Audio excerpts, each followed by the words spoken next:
இனிய தோழர்களே தோழியரே, நான் உங்கள் சிப்லாலேருந்து பேசுகிறேங்க. ப்ரா ஆல்ட்ரேஷன் செஞ்சோம் இல்லையா, அதில் நிறைய தோழிகள் அதுக்கு பிறகும் நிறைய சந்தேகங்களை கேட்டாங்க. கப்பை எப்படி சின்னதாக்குறதுன்றது தான் ரொம்ப முக்கியமான கேள்வியாக இருந்தது. அது எப்படின்னு நான் உங்களுக்கு இந்த வீடியோவில் பதில் சொல்கிறேன். இது பிகினர்ஸ்க்கான சேனல். வாங்க வீடியோவுக்கு போகலாம்.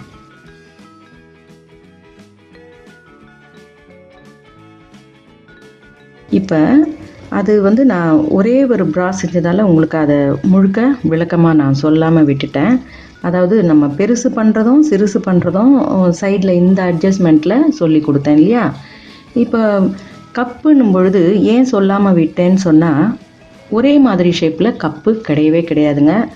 நீங்கள் பார்த்துருப்பீங்க, நிறைய விதமான கப்புகளை பார்த்துக்க முடியும். இப்போ இப்படி கொடுத்துருக்காங்க பாருங்கள். இந்த ப்ராவோட நடுபாகத்தில் இப்படி முழுக்கவுமே நடுபாகத்தில் ஒரு கோடு மாதிரி வருது. இது ஒரு வகையான கப்பு.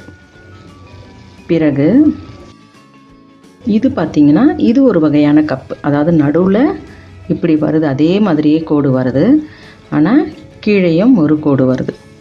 ஓகேவா? இதெல்லாம் எப்படி நம்ம அந்த பெரிய கப்பை சிறுசாக்குறதுன்றது 1 2ன்னு இல்லை, பல வேறு விதமான கப்புகள் உண்டு. இப்போ இதை பார்த்திங்கன்னா இங்கே கீழே இருந்து இப்படி ஸ்லாண்டிங்காக நமக்கு இப்படி ஏறுது பாருங்கள். பிரின்சஸ் கட்டு மாதிரி இப்படி ஏறுது. ஓகேவா? இது ஒரு வகையானது. பிறகு இதுவும் ஒரு வகை. இது பார்த்திங்கன்னா இப்போ நமக்கு கட்சோலி மாதிரியே அதுக்கப்புறம் சென்டரில் ஒன்று கட்டோரி ப்ளவுஸ் தைப்போம் இல்லைங்களா, அதில் வர்ற மாதிரி கீழே கட்சோலி பட்டி மாதிரி ஒரு அமைப்பும், மேலே ஒரே ஒரு கோடு மாதிரி டாட் பிடிச்சிருக்கிறதும், மெயின் டாட்டு பிடிச்சிருக்கிறதும், இந்த மாதிரி விதவிதமாக இருக்கும் பொழுது உங்களுக்கு நான் எதை எப்படின்னு சொல்கிறதுன்றதுக்காக தான் இதை தனியாகவே சொல்லித்தரேன். இப்போ இதில் நமக்கு இந்த பிரின்சஸ் கட்டு மாதிரி இருக்குது இல்லைங்களா, இதை எப்படி அட்ஜஸ்ட் பண்ணலாம்னு முதல்ல சொல்கிறேன். இப்போ இது யூஷுவல் சைஸை விட கப்பு உங்களுக்கு அதிகமாக இருக்கும் பட்சத்தில் நீங்கள் என்ன செய்யணும்னா, இந்த நடுவில் இருக்கிற இந்த பாகம் இதை ஒரே ஒரு இப்படி அழுத்தி விடுங்க. அழுத்தி விட்டுட்டு, ஏன்னா இதை வேறு எதுவும் பண்ண முடியாது, நீங்கள் ஃபுல்லாக பிரிச்செல்லாம் செய்யணும்னா ரொம்பவே உங்களுக்கு டஃப் ஆகிடும். இந்த நடுபாகத்தை இப்படி அழுத்தின உடனே உங்களுக்கு அந்த ஒரு ஃபோல்டு மட்டும் உள்ளே போகும். இப்போ இந்த இடத்த இப்படி சமப்படுத்தி இப்படி வச்சுட்டு, அப்படியே நீங்கள் இங்கேருந்து அப்படியே தையல் ஓட்டிகிட்டே வந்தீங்கன்னா இந்த கப்பு ரொம்பவே அதிகமான அளவில் இருக்கிறது கொஞ்சம் மடியறதுக்கு நிறைய வாய்ப்பாக இருக்கும். இப்போ நீங்கள் அது போகிற போக்குலேயே அப்படியே இதை நான் கொண்டு போகிறேன் பாருங்கள். அப்படியே கொண்டு போய் உங்களுக்கு அந்த இடத்துல இந்த லாஸ்ட் வரைக்கும் கொஞ்சம் அப்படி இழுத்து பிடிச்சிங்கன்னா இந்த இடத்தோட அந்த தையலோடு அது சேரும். அங்கேருந்து நீங்கள் ஸ்டார்ட் பண்ணுங்கள் தையலை. இந்த இடத்த அப்படியே பிடிச்சிக்கிட்டே வளைச்சி கொண்டு இது எங்கே அந்த கரெக்டான அந்த வளைவில் நிற்குதோ அந்த இடத்தோட முடியுங்க. அப்போ உங்களுக்கு எக்ஸஸாக இருக்கிறது குறையும்.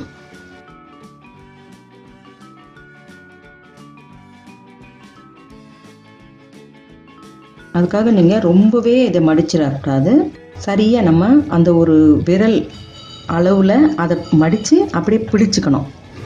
நீங்கள் எவ்வளோ விட்டாலும் அது மடிஞ்சிக்கிட்டே போகும். அதனால் நீங்கள் முழுக்க மடிக்க வேண்டாம். ஓரளவுக்கு உங்களுக்கு எவ்வளோ அதிகமாக தெரியுதுன்னு நினைக்கிறீங்களோ அதை மடித்தா போதும். அப்படியே நீங்கள் உள்ளே மடித்த இந்த பாகம் எக்ஸ்ட்ராவாக இருக்கு இல்லையா, அதை நீங்கள் இப்படி இங்கே தொட்டிங்கனாலே உங்களுக்கு தெரியும் எந்த இடத்துலன்னு. அப்படியே நீங்கள் பக்கத்தில் ஒரு தையலாக அதை தொடர்ச்சியாக போட்டுருங்க. இப்போ இந்த இடம் நம்ம மடித்து தைக்கும் பொழுது ரொம்பவே கனமான போர்ஷன் ஆகிடும். கட்டாயமாக சின்ன மிஷினில் தைக்க முடியாதுங்க. அது ரொம்பவே உங்களுக்கு சிக்கலாக இருக்கும். ஏன்னா அது தையல் விழாது. இப்போ உங்களுக்கு வித்தியாசம் தெரியும். நான் இது ரெண்டையுமே அதோட ஷேப்லேயே வைக்கிறேன் பாருங்கள்.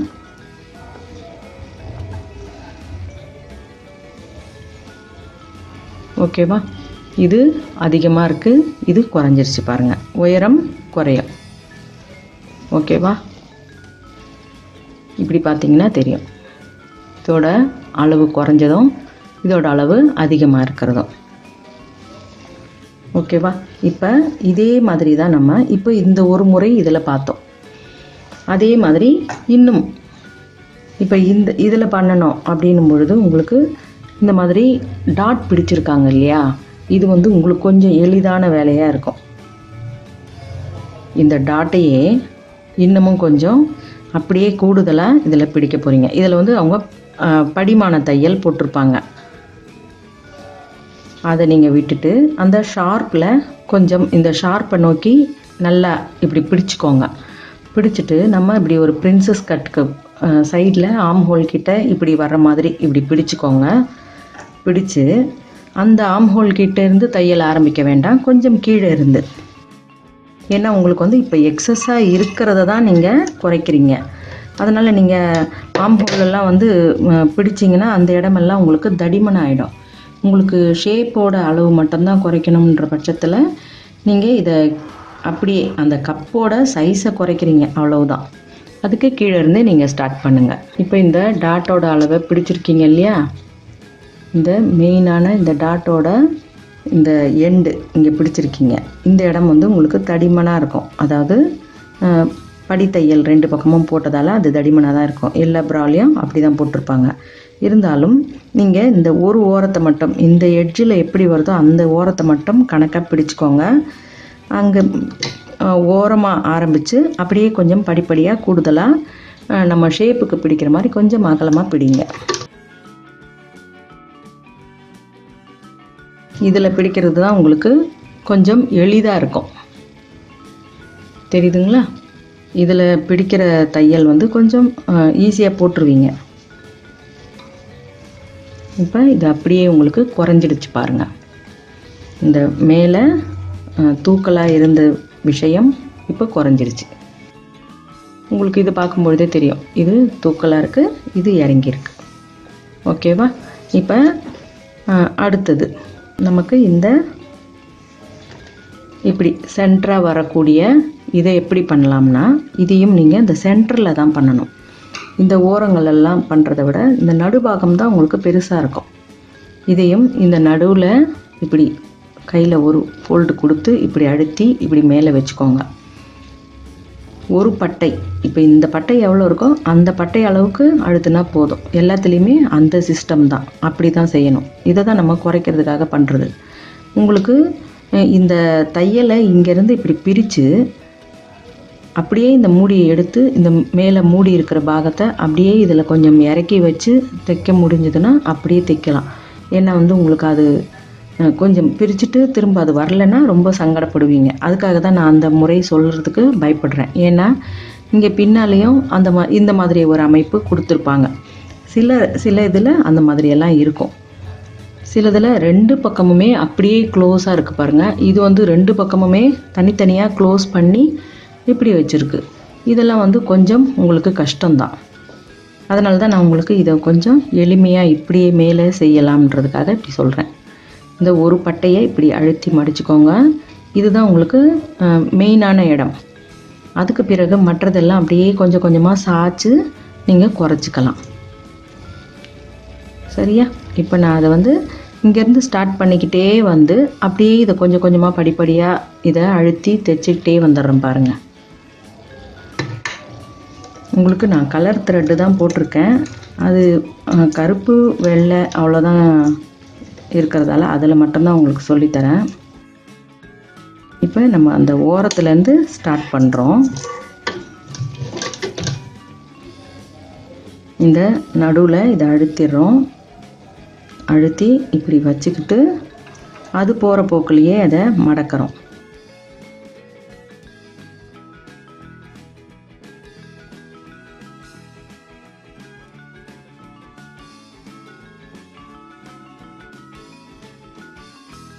இப்போ உங்களுக்கு ரெண்டையும் வச்சு பார்க்கும்பொழுது தெரியும் எவ்வளோ வந்து குறைஞ்சிருக்குன்னு.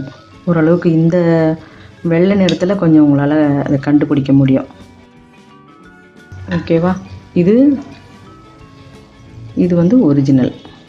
இதோட ஹைட்டு பாருங்கள், இதோட ஹைட்டு பாருங்கள். இது வந்து குறைஞ்சிருக்கு இல்லையா? இப்படி தான் வந்து நம்மளால் முடிஞ்ச அளவுக்கு இப்படி தான் இதை குறைக்க முடியும். இந்த தையலை வந்து நீங்கள் கையில் கூட போட்டுக்கலாம். ஏன்னா பனியன் கிளாத்து சில மிஷின்களில் வரவே வராது. அந்த மாதிரி இருக்கும் பொழுது இந்த மடித்து வச்சு நீங்கள் அதில் குண்டூசி குத்திட்டு கையில் கூட நீங்கள் அதை தைச்சி மடக்கிடலாம். ஓகேவா? நான் இதுலேயும் அதே மாதிரி பண்ணுறேன். உங்களுக்கு இந்த பட்டையாக இருக்கிற இடத்துல அவ்வளோவா தையல் ஏறலைன்னா நீங்கள் அதை அப்படியே கீழே கூட மாற்றிக்கலாம். அந்த இடத்த அடையாளமாக வச்சுக்கிட்டு அந்த போர்ஷன் மாதிரியே கீழவும் செஞ்சுக்கலாம். ஆனால் நடுவில் இருக்கிறது தான் உங்களுக்கு அளவு.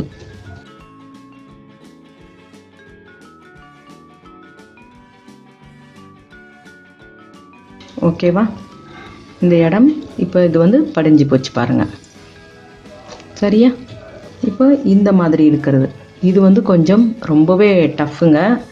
கீழேயும் ஒரு தையல் இருக்குது, இங்கேயும் இருக்குது, இங்கே சுற்றியும் இப்படி இருக்குது.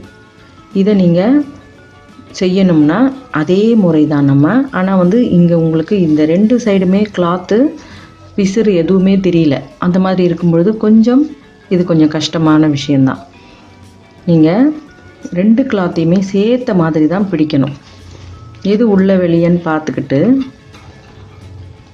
2 கிளாத்தையும் சேர்த்த மாதிரி பிடிச்சு இந்த நடு பாகத்தில் தான் இங்கேருந்து ஆரம்பித்து நம்ம வழக்கமாக ஆரம்பிக்கிற மாதிரியே ஆரம்பித்து நடு பாகத்தில் மட்டும் கொஞ்சம் கூடுதலாக பிடிச்சு திரும்பவும் இந்த எட்ஜில் வரும்பொழுது அப்படியே இது கூட சேர்ற மாதிரி இணைச்சி சேர்த்துடணும். ஓகேவா? அந்த ஒரு கிளாத்தை விட்டுட்டு நீங்கள் இந்த சிங்கிள் மட்டும் இப்படி பிடிச்சி இப்போ 2ஆக இது பிரியுது பாருங்கள். இப்படி நீங்கள் 1 மட்டும் செஞ்சிங்கன்னா உங்களுக்கு அந்த அளவுக்கு பலன் இருக்காது. ஏன்னா உள்ளே இருக்கிற கிளாத்து அழுத்தமாகிடும், மேலே இருக்கிறது தனியாக நின்றுக்கிட்டு இருக்கும். அதனால் இதை இப்படி வச்சு முதல்ல நீங்கள் ஒரு கோடு கூட போட்டுக்கிட்டு அதுக்கு பிறகு அப்படியே இதை தையலை இணைஞ்ச மாதிரி போட்டுக்கலாம்.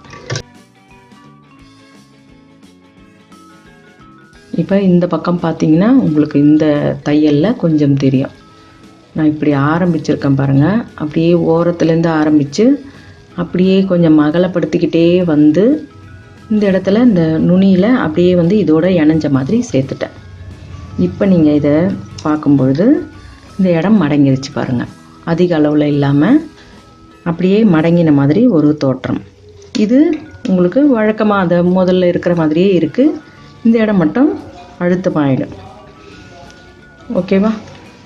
இப்போ இந்த கப் ஆல்ட்ரேஷன் உங்களுக்கு நிறைய தோழிகளுக்கு அது பயனுள்ளதாக இருக்கும்னு நான் நம்புகிறேன். உங்களுக்கு இந்த வீடியோ பிடிச்சிருந்தா எனக்கு லைக் கொடுங்க, கமெண்ட் கொடுங்க, ஷேர் பண்ணி சப்ஸ்கிரைப் பண்ணுங்கள். பெல் ஐக்கான் அழுத்துனீங்கன்னா நான் போடுற வீடியோஸ் உங்களுக்கு தொடர்ச்சியாக கிடைக்கும். மிக்க நன்றி. வணக்கம்.